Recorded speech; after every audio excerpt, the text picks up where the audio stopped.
nós estamos em Tel Zafit, que fica a 50 quilômetros de Jerusalém. Aqui é a continuação do Vale de Elá.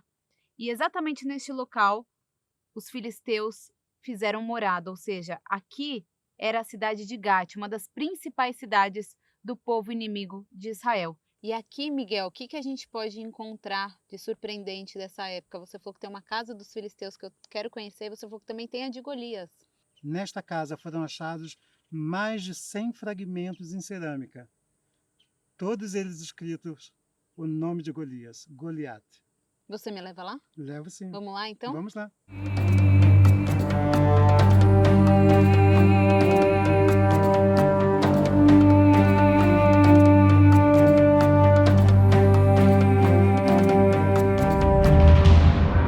A gente está indo ao encontro de uma casa de um filisteu, mas aqui tem Isso. uma gruta, né? É uma gruta de giz, que é muito comum aqui na região da Esfilá, das colinas da Judéia.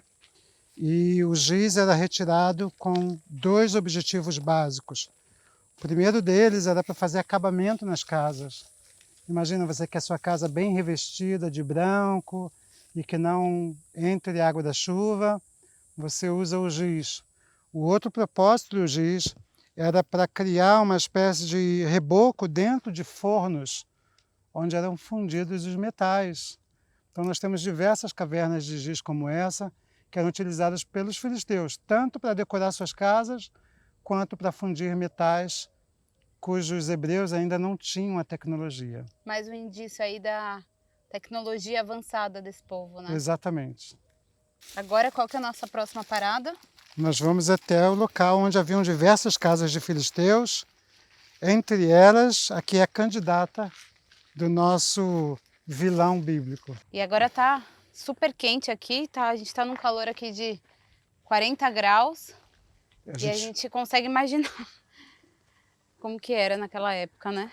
A vida não era fácil, a gente está passando por cima de um dos muros de Gato, tá? Ah, aqui era um dos Um muros. dos muros da cidade era esse muro que a gente está passando aqui agora.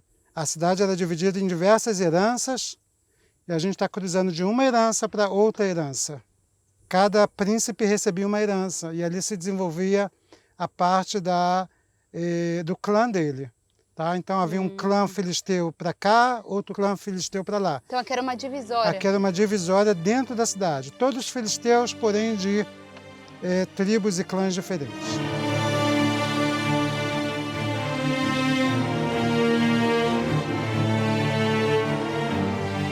É uma caminhada longa para a gente chegar, né, nesse local. E a gente consegue imaginar, mas uma dúvida que eu tenho, naquela época a cidade era íngreme dessa forma? Era íngreme, mas é importante salientar que bem debaixo dos nossos pés nós podemos encontrar aqui paredes de casas que ficavam na subida.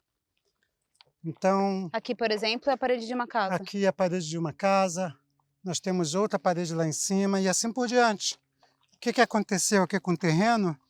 Os próximos conquistadores vieram, destruíram a cidade e jogaram os detritos da cidade sobre ela mesma, a fim de esconder a civilização antiga que havia aqui.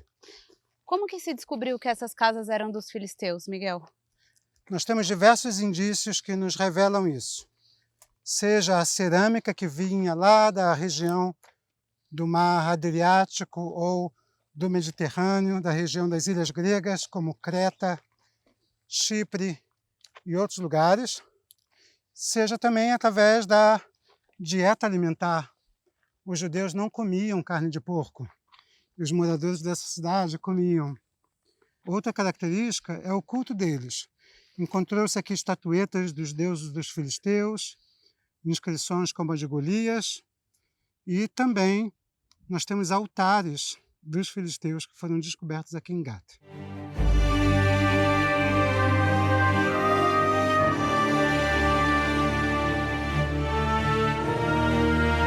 Então, depois da gente andar aí 50 quilômetros na subida, a gente chegou na casa de Golias. Não foram 50 quilômetros, mas é uma subida, um caminho bem íngreme.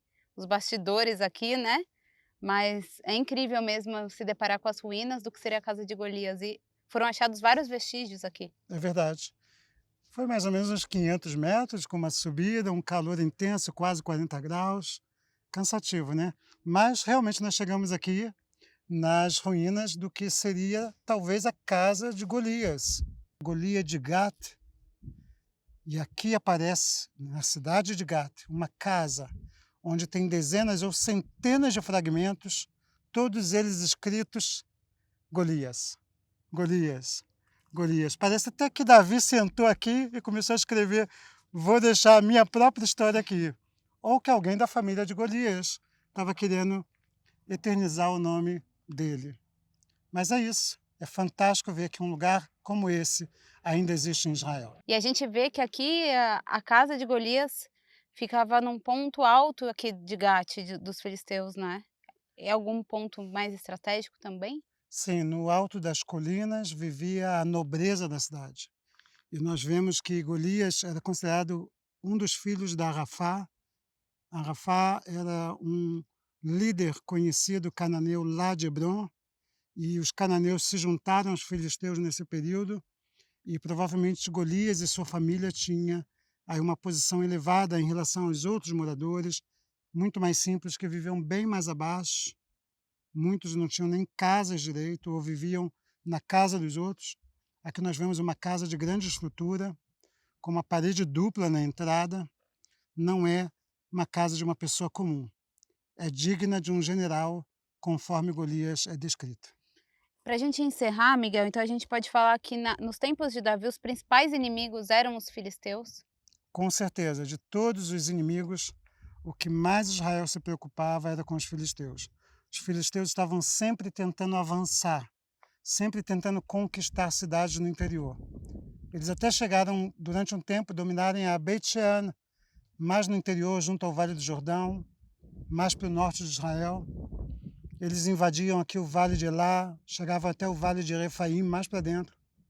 O tempo todo, eles tentavam pegar o território dos hebreus. E essa era a maior preocupação dos hebreus, era os filisteus. Mas a Bíblia diz que Davi, em um determinado momento, quando ele sobe à realeza e ele estabelece o reino e o exército, ele põe os filisteus no que ele é chamado em hebraico Bamegirá. E a expressão Bamegirá é tipo botar algo escondido, algo que não pode ser acessível por qualquer um, algo que não pode mais te dominar porque não está presente. E foi exatamente isso que ele fez. Ele conquistou a terra dos filisteus e ele colocou impostos pesados sobre os filisteus, que agora, ao invés de dominarem sobre o povo de Israel, eram dominados pelo povo de Israel. Isso é impressionante nós vermos a fidelidade de Deus. Para encerrar, eu gostaria de dizer uma coisa muito interessante. Os filisteus sempre tentaram atacar o povo de Israel ao longo de cerca de 400, 500 anos. Os inimigos, os maiores inimigos de Israel, não existem mais. Eles se foram. Eles foram destruídos por um outro povo. O povo de Israel não teve que fazer nada para destruir os filisteus no final da história. Mas a grande lição é que o povo de Israel, 3.000 anos depois, ainda vive aqui.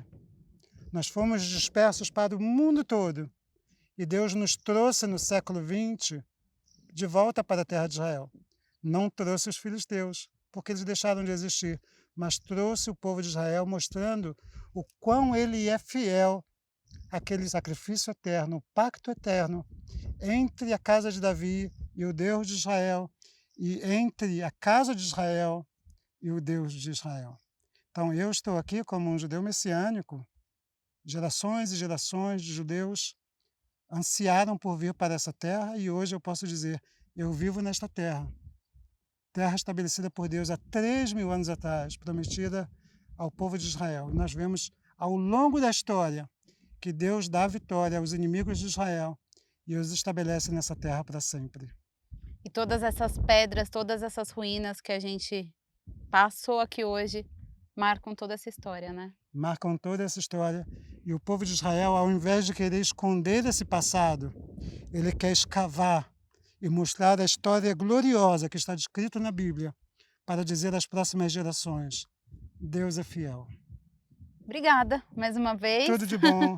E Deus vamos abençoe. seguir aqui na nossa missão na Terra Santa. É isso aí. E espero que a gente possa contar com você mais vezes.